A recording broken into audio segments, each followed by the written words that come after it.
hit that first target. I mentioned in my previous video a crack below this primary trend line here with penny reaction validated auto issue sell signal. We put in that sell signal on Thursday. Crack below that trend line, and little bit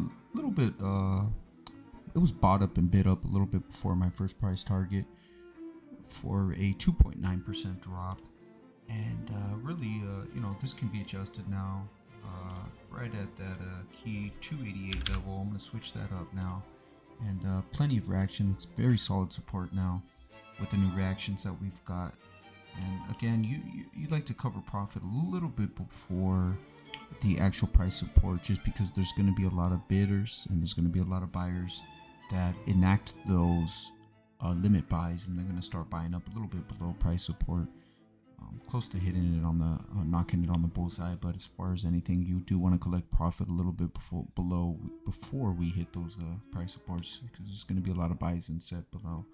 But as far as anything goes, this would be remaining as an objective entry short if we can get a back test back to the primary trend line and counter trend rally and drop it down below for another 3% drop again for that 2888. And if 2888 is taken out, in my opinion, that will set up a secondary sell signal, because it's a pretty major and strong price support in my opinion. And down to that 19.8.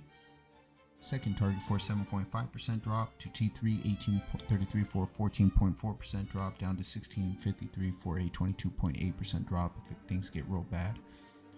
We do have very steep divergences now on some of these momentum indicators, with potential crossovers occurring, and it further just damages the momentum indicators. We'll zoom out here on the weekly time frame, each candle representing a week, and also the negative and bearish divergences are continuing to establish here on all three indicators on multiple time frames. And really what we have here on the oscillator that's pretty significant is a back test of that zero line, huge gaping crossover if we can get it. And again, this will only further the damage on these momentum indicators for their next trend change direction. As far as the MACD goes, again testing its zero line on a potential crossover. Didn't get the full solid close on the weekly, which would have been even better, especially below that 2088 if we had closed below it on Friday, but still pretty damaged in my opinion. And I suspect some more of these targets will get hit.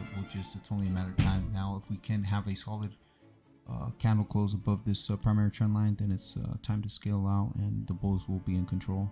If not for now, then traders of NWL should begin to rush for the exits.